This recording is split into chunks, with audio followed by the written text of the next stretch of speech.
கேயாசி திரும்பி வந்தபோது எலிசா இந்த கேயாசி என்ன செய்தான் என்பதை அறிந்து அவனை எதிர்கொண்டார்.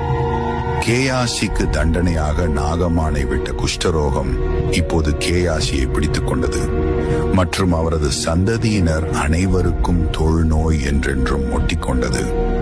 இந்த காரியம் பேராசையின் விலையையும் கடவுளின் சேவையில் நேர்மையின்மையின் கூலியையும் தண்டனையையும் எடுத்துக் காட்டியது.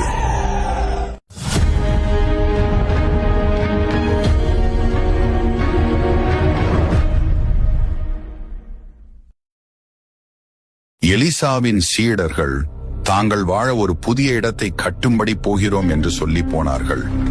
ஒருவன் மரத்தை வெட்டும்போது ஒரு இரும்பு கோடாரியின் தலை யோர்தான் நதியில் விழுந்தது.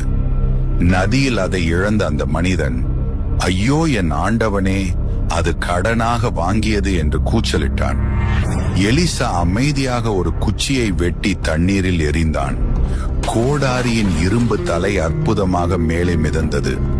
இந்த ஆழமான அதிசயம் அன்றாட விஷயங்களில் கூட கடவுளின் வல்லமையை வெளிப்படுத்த முடியும் என்பதையும், எந்த சிறிய விஷயங்களிலும் தேவன் நமக்கு உதவுவார் என்பதையும் நிரூபித்தது. இஸ்ரவேலுக்கு விரோதமாக சீரியர்கள் போட்ட திட்டங்களை தேவன் எலிசாவுக்கு வெளிப்படுத்தினார். தங்கள் திட்டங்களை கடவுள் வெளிப்படுத்தினார் என்பதினால் அரேமியர்கள், அதாவது சீரியர்கள், எலிசாவை பிடிக்க முயற்சித்து சீரியர்களின் இராணுவம் எலிசா தங்கியிருந்த நகரத்தை சுற்றி வளைத்தது. மக்களிடையே பெரும் அச்சத்தை ஏற்படுத்தியது. எலிசாவின் ஊழியக்காரன் மிகவும் பயந்து அலறினான். அதற்கு எலிசா, பயப்படாதே, அவர்களோடு இருக்கிறவர்களை பார்க்கிலும் நம்மோடு இருக்கிறவர்கள் அதிகம் என்றான். எலிசா தனது ஊழியக்காரனின் கண்கள் திறக்கப்பட வேண்டும் என்று ஜெபித்தார். உடனே அவன் கண்கள் திறக்கப்பட்டு எலிசாவை சுற்றிலும் வான ரதங்கள் மற்றும் அக்கினி குதிரைகளால் அந்த மலை நிறைந்திருப்பதை கண்டான். எலிசா பின்னர் சீரியர்கள் குருடாக்கப்பட வேண்டும் என்று ஜெபித்தார். அவர்களை அவர் சமாரியாவின் மையத்திற்கு அழைத்துச் சென்றார்.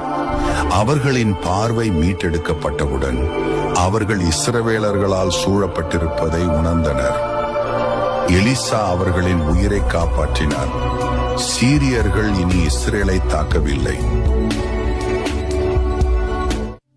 ஆனால் சீரியாவின் ராஜா சமாரியாவை மறுபடியும் முற்றுகையிட்டான்.